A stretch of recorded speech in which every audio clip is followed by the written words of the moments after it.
Turn to the Gospel of John, the 20th chapter. Now, the context is in the 19th chapter. Joseph of Arimathea asked for the body of Jesus so that he might bury him in his unused tomb. And Nicodemus brought 100 pounds worth of spices to care for the body, and they had to quickly, because time was fleeting and at sundown would be both dark and the high Sabbath of Passover, they had to be done quickly. And so the context, if you will, is because it was hurriedly done. And I think, having been a husband, I know that we men try to do things in a particular way, and you ladies like it done differently. I'll give you an example. I would try to clean up the house and do a few things and try to be a good husband, and Liberty would appreciate it, but she would always complain, how come you don't clean the sink? Well, because I don't care. But so it was never good enough to her standards. Now, again, she wasn't upset that I tried to help. It was just why I didn't do it fully and right. So I kind of think it's the same way when we had Joseph of Arimathea and Nicodemus taking care of the body, that the ladies go, I'm sure they didn't do a good job. And we need to do the right job, both because I'm sure they didn't do a good enough job, and for them to express their last love and to be able to serve him by caring for his body as they would consider properly. So they decided to come after the final Sabbath, which was on Saturday, to come to the tomb to care for the body. And so John only talks at this point about Mary Magdalene. The other Gospels talk about the other women coming to the tomb, but he concentrates on Mary Magdalene. And so on chapter 20, verse 1, it says this, Now on the first day of the week, Mary Magdalene came early to the tomb while it was still dark and saw the stone already taken away from the tomb. Now I want you to see, it's not sunlight yet. It's still dark. She's getting there early so that she can take the full day that she might need to do to care for him. The tomb had been covered by a stone, and the other gospel tell us that they had stationed Roman guards there so that no one could tamper with the tomb. And so if you notice, this tells us the stone was already moved and the Roman guards were already gone. So something is amiss. So she ran and came to Simon Peter and to the other disciple whom Jesus loved, and said to them, They have taken away the Lord out of the tomb, and we do not know where they have laid him. And so she has made an assumption, because the tomb is empty, that somebody stole the body, because the body is missing. We've got supposedly Jesus, who was crucified, pierced through, dead, placed in the tomb, and now his body is missing. Which I'm sure she's considering another indignity. Not only did they treat the Lord so shamefully and despicably, now they can't even let him lay in rest in a tomb. And so she's upset, and as anyone would be. And notice she says, and we, so therefore probably the other women were also aware that something was amiss. So Peter and the other disciple, who is John, went forth, and they were going to the tomb. So these two disciples said, we need to see what's going on. We need to see for ourselves what happened to maybe this woman is so upset and she just missed the body. And so they're going to go.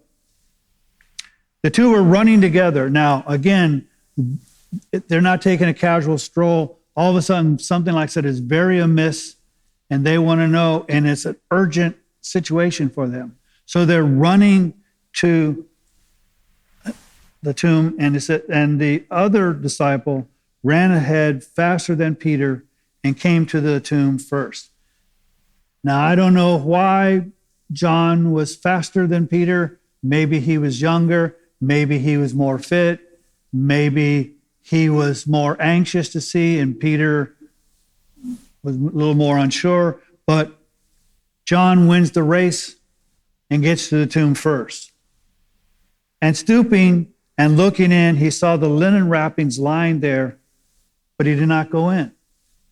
Now, again, I don't know why he didn't go in. It could be that, some people are a little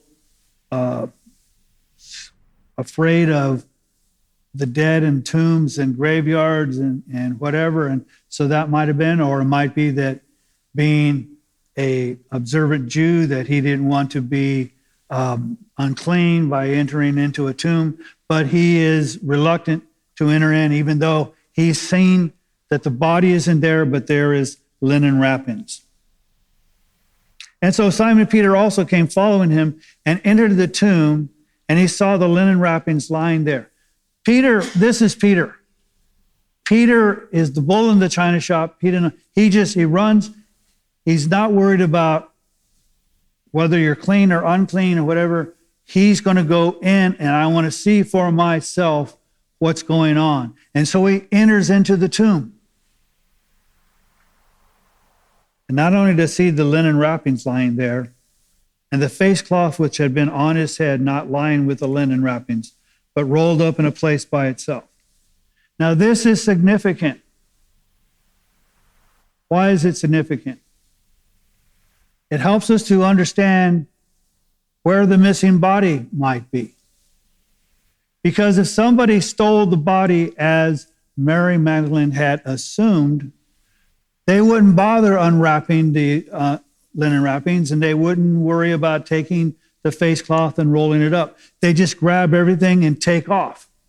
They had to worry about the Roman soldiers, they had to worry about the stone, and they had no time, if they were going to steal the body, to do it quickly. So it makes no sense to take the body without the grave clothes. And you wouldn't certainly take the head covering while you're quickly trying to steal the body to roll it up. Now, there are other people who say there's some significance to the face cloth being rolled up. I'll let them tell you what that is. My just observation as a forensic criminologist is say, people who steal things don't leave your house in a nice order. They trash it. But yet, if the body had been stolen, they would have taken the time to roll the head covering. So this is giving us an indication that someone did not steal the body, because why not take everything with them? So the other disciple, again, John, who had first come to the tomb, then also entered and saw and believed. John came to the conclusion, based on what he had seen, that Jesus had rose from the dead. Now, Jesus has been telling them during his pretty much 3.5-year ministry with them that it was necessary for him to live, suffer, and die, and rise again in various different ways. He would tell them about the sign of Jonah. He would tell them other things, and he would speak plainly to them. But now when John sees the empty tomb, he now believes. But I want you to see something. For yet they did not understand the scriptures, that he must rise again from the dead. Now I want you to understand something. When people come to faith, they don't have to be theologians. They just need to see. Now John is later going to understand the scriptures and going to teach us about the scriptures and be an apostle. But he came to faith by seeing an empty tomb. You don't need to understand how Jesus' death causes you to be born again. You simply need to believe that he's not there, that he rose from the grave. that happened. As Paul tells us, we must believe in our heart that God raised him from the dead. That is faith, to believe that the empty tomb. And so once you come to that belief, yes, we need to now go on to understand the scriptures more fully, but it's not a requirement. Now, the sad thing is so many churches only talk about the New Testament because the Old Testament is old. But how do you see that Jesus lived, died, and rose again according to the scriptures unless you're familiar with the scriptures? And you then get to understand more fully the impact of that resurrection and what that resurrection imparts to you and me. Faith comes. Understanding sometimes comes more completely later. So a lot of people will put off making a commitment because they don't know it all. Well, if you ever met know-it-alls, you don't want to be around them. We all are operating and walking by faith, and there are things that we don't understand fully. I kind of have an idea about the Trinity, but as soon as I try to describe it, I'm a heretic. I kind of understand that all of my sins have been forgiven, and yet I still haven't committed them all yet. How can a person like me be called a child of God? How can by having faith make me righteous?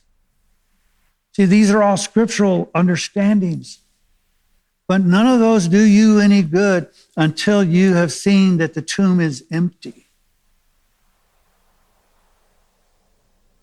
So John has now figured out the body's not missing. And pretty soon, Mary's going to see the same thing.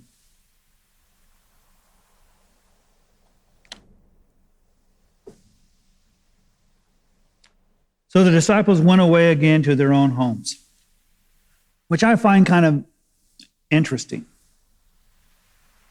If they went to the tomb and it was empty, and they did, and if John came to faith by understanding that Jesus rose from the dead, why'd they go home? Why didn't they go to the other disciples? Why weren't? But I'm sure they were so overwhelmed by the gravity and impact of this day. I'm sure they were trying to absorb it and figure it out. But again, I would kind of think that if something really awesome happened, I'd want to tell people. But then again, they're kind of like us. We come to faith and then we go home. But Mary was standing outside the tomb weeping. And so as she wept, she stood and stooped and looked into the tomb. So now we see that she not only made an assumption that somebody stole the body, she actually visibly sees by stooping in and looking into the tomb. But she didn't see what she was expecting. And she saw two angels in white sitting, one at the head and one at the feet, where the body of Jesus had been lying. So now we have two angels. And I know one of the Gospels says there's one angel. Let me give you a clue. To have two, you had to have one. One is a lesser included number in two. So just because one says one and one says two doesn't mean they're at odds. It simply means one talked about one angel and the other said there were two guys there. And they were sitting where the body would have been. And they said to her, "Woman, why are you weeping?" And again, in our culture, to call somebody a woman is kind of whatever. Not in this culture. This is still a sign of respect to them. It says, why are you weeping? So they're asking for a reason. Why?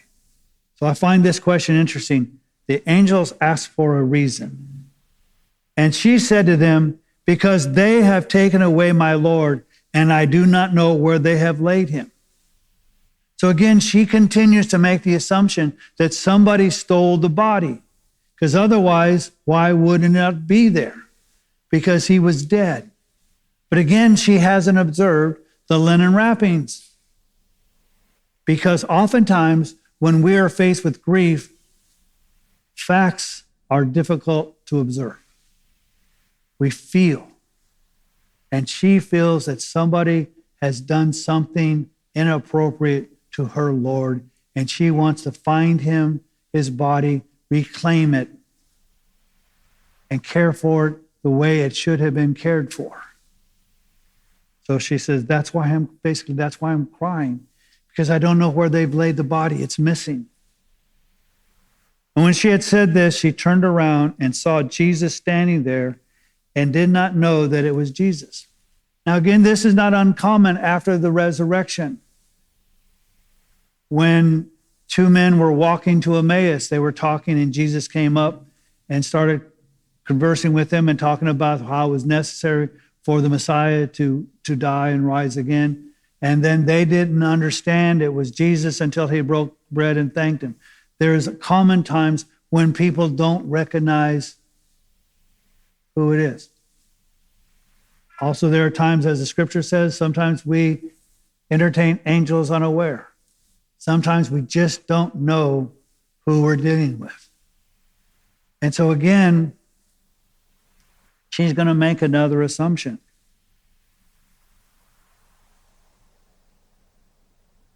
And Jesus said to her, Mary.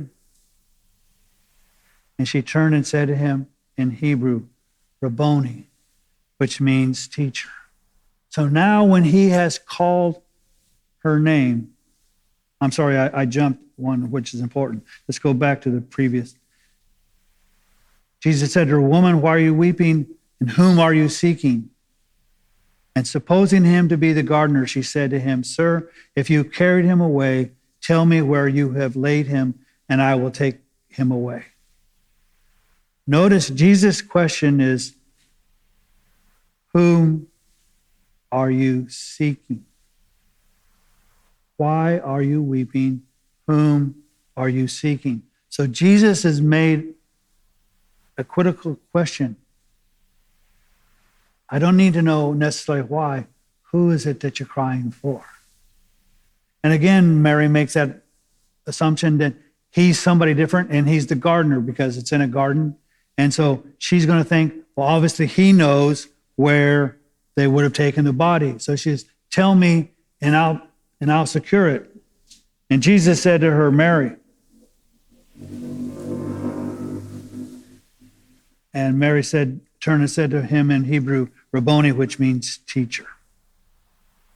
And so she now recognizes who Jesus is.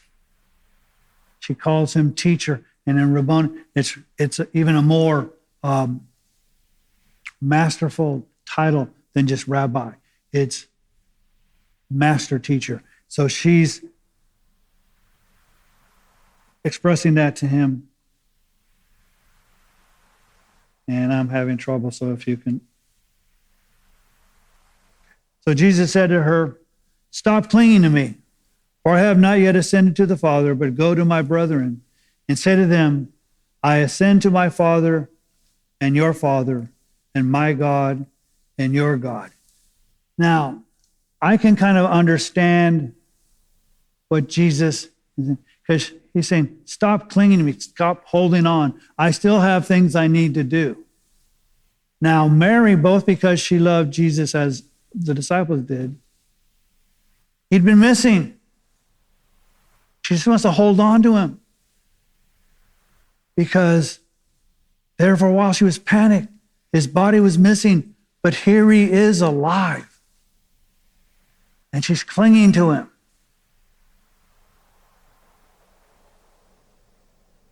And Jesus gives her some marching orders. Go to my brethren, go to the disciples, and tell them that I'm going to ascend, and that to my God and your God, my Father and your Father. Now, I want you to notice something. Jesus does make a distinction here because there is a distinction.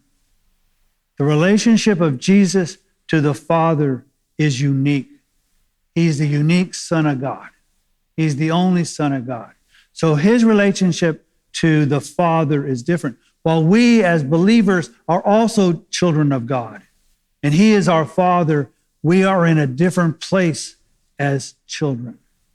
So when Jesus says that we are my Father and my God, your Father and your God, he makes that distinction of our relationship, but yet he is our God and he is our Father.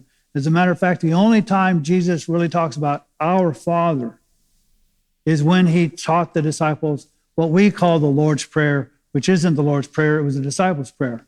And so he's teaching them how to pray, and he says, our Father who art in heaven, because it's telling us how to pray. He's not telling them how he prays. And so again, he makes that unique distinction. And he tells Mary, I want you to go to the brethren. And Mary Magdalene came announcing to the disciples, I have seen the Lord, and that he has said these things to her. So she tells them what she experienced, that she saw the Lord, and she lets them know that he told me what to say, and I'm communicating that to you. Now, how is it that I know that Jesus rose from the dead? Well, there are a lot of proofs. One of the proofs is there's an empty grave. So I can have faith in that. I also have faith that the Gospels written are accurate. How is it that I know that? Well, because usually when mythology happens, it usually happens some hundred of years after the fact, when no one was there. No one was there when Zeus was around. So you can, Jesus was a real live person. The Gospels were written, and even other writings like Paul's writings were written within just a couple of decades of the resurrection. So it happened in a timely manner because they discovered, those people who saw these events are dying. So we need to have a recording of what happened to pass it down to future generations like you and me so that we might know what happened. And so those who witnessed the situation are telling us what happened. It was written and observed in Jerusalem. No one said, I was taking a trip to Rome and there I bumped into Jesus. No, he rose again in Jerusalem. And for a period of over 40 days, he still wandered around in Jerusalem and in Galilee. So it wasn't a one stop and then it was over. The other reasons why I can rely on it is because they just recorded the first person who observed Jesus resurrected was a woman. Now, I just said that women aren't to be disrespected, but at the same token, in Jewish culture at the time, a woman was not a legitimate witness. You could not take a woman into court and prove anything. So if that was the case, why did they try to say that a woman was the first person who observed him? Because a woman was the first person who observed him. The other reason why I believe it is because as they wrote the Gospels, all the disciples are idiots, just like you and me. Jesus tries to teach them something, and they miss it. Obviously, they miss the fact that he's going to be raised from the dead. They would ask him questions, and they said, well, you're talking to us, you're talking to them. And so they had their issues. So even in this situation, it wasn't like they said, oh yeah, I didn't even have to run to the grave because I believe that Jesus rose from the dead. And just as he said, and I'm going to take my hike and go up to Galilee because that's where he told us to meet him. No, they say that there's doubts. And then we're going to see in the next message how great a doubts they had. So if they were making up this story, everybody wants, or at least the writer, so at least John would say, I believed all the time. I was just there with Peter because, he didn't understand. They accepted the fact that they were dark until the light shone.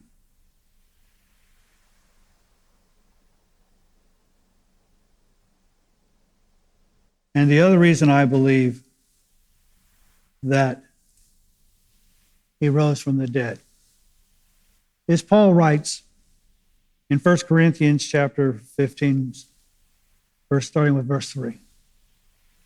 For I delivered to you as of first importance what I also received, that Christ died for our sins according to the Scriptures. You see, as we talked before, we know that Jesus is the Messiah because he died according to the Scriptures, and that he was buried, and I might add, according to the Scriptures, as we saw last week, and that he was raised on the third day according to the Scriptures.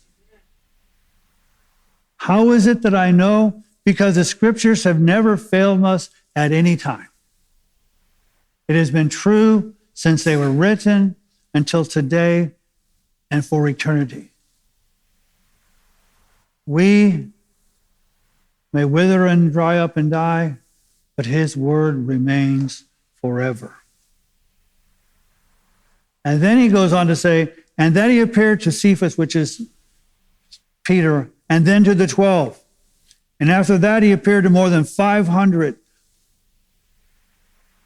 brethren at one time, most of whom remain, but until now some have fallen asleep. So Paul wants to remind us that it wasn't just a couple of disciples who saw it, that he saw him on numerous occasions and numerous different people, and even 500 at one time. And then he appeared to James, which is his brother, then to all the apostles. And last of all, as to one untimely born, he appeared to me also. Paul says,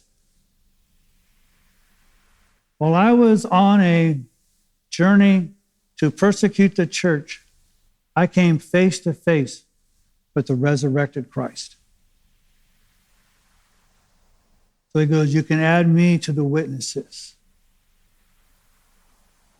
And so, because the Scriptures say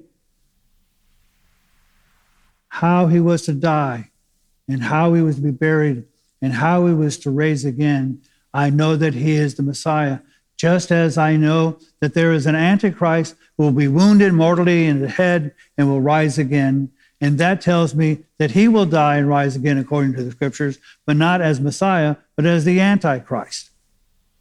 So the Scriptures tells us who to and what to watch for. And the whole world, mostly at this period of time when the Antichrist appears, it's going to be misled because it's not every day you see somebody rise from the dead. But because they don't understand the Scriptures, they are misled. Finally, so that you might know,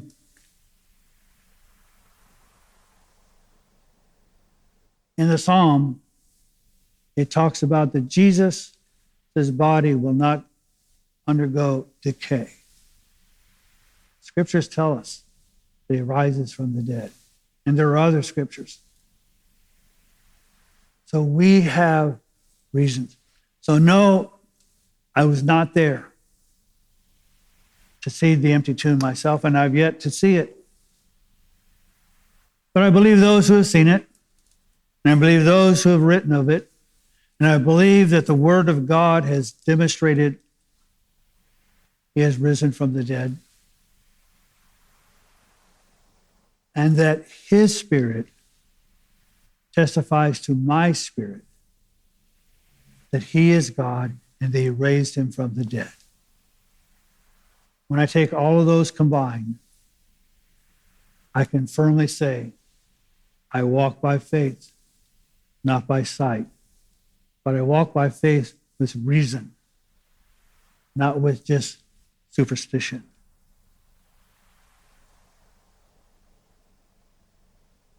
So, if he rose from the dead, and he did, what does that mean for you and me? For some people, they acknowledge it and continue living their lives. Other people acknowledge it, attempt to get fire insurance, and go on with their lives. And other people acknowledge it and say, you are my Lord. And I will do as you say, even though it may be very difficult for me. As we read, I have been crucified with Christ. His crucifixion is my crucifixion. His death is my death. And his life is my life. And that is the invitation he gives to everyone. And all God's people said.